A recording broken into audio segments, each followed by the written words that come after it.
With God, nothing is impossible. It is not impossible that Mary was conceived without sin. About 166 years ago, precisely December 8, 1854, Pope Pius IX, in his letter, defined the Immaculate Conception in his letter, Ineffabilis Deus, the ineffable God, God whose ways are inscrutable, elected Mary to be the mother of God, to be free from all sin, the contagion of sin. To understand today's solemn feast, we must place it within the context of the salvation history, as we read in the first reading in the from the book of Genesis. And so the definition of Mary, or the proclamation of Mary as conceived without sin, was a culmination of what the church over the centuries had believed, had celebrated. Except for a few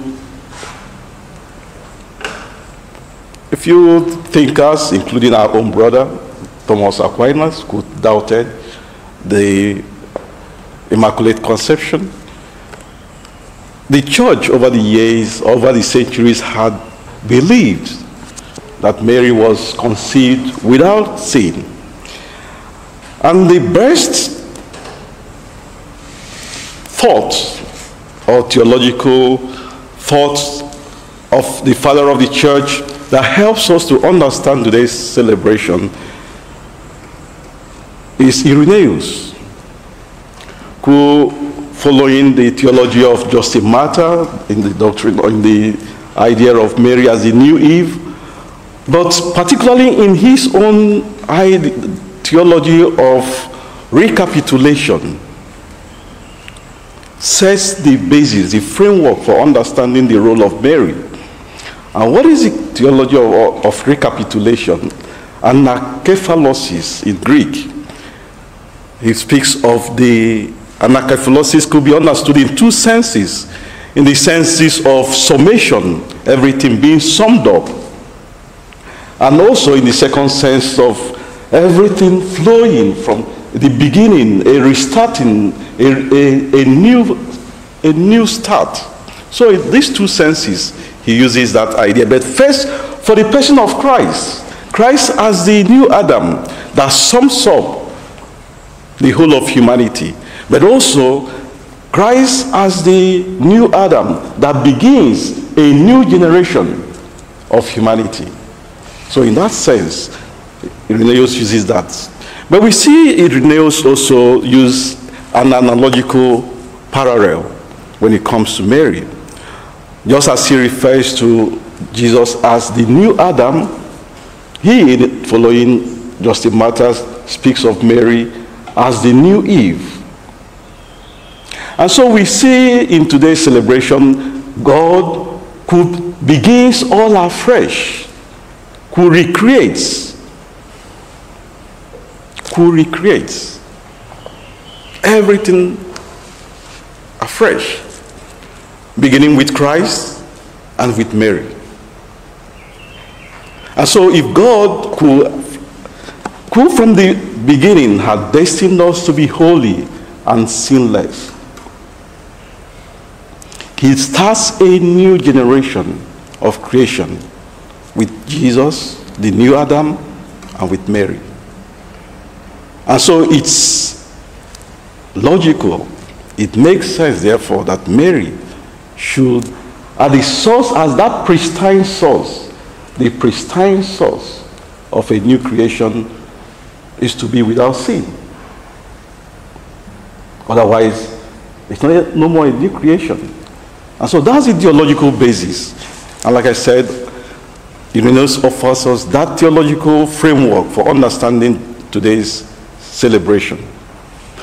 And so we see also Mary not just as starting a new creation, in her, God beginning a new creation, but her summing up that second idea, the other idea of anakephilosis, of summing up.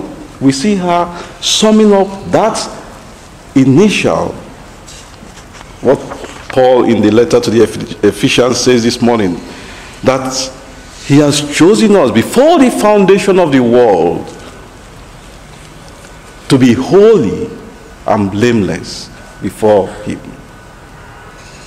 And so we see in Mary that fulfillment, that summation of that original will of God for each and every one of us. She sums up that original will in her.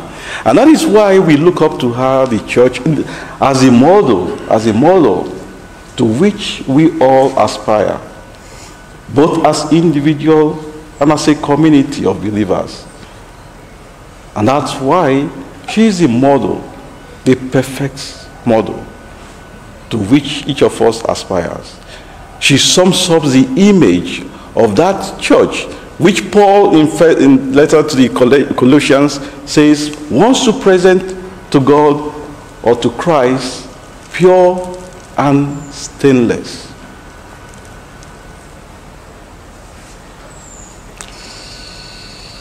She reminds us of our vocation to pursue holiness, our vocation to reject sin, our vocation to draw closer and closer to God, because she's a mirror. She's a mirror of that beauty, of that purity, of that holiness which God is. And so on this solemn feast of Our Lady of the Immaculate Conception, we ask for her maternal intercession, that she may help us to overcome sin in our lives. Through Christ our Lord.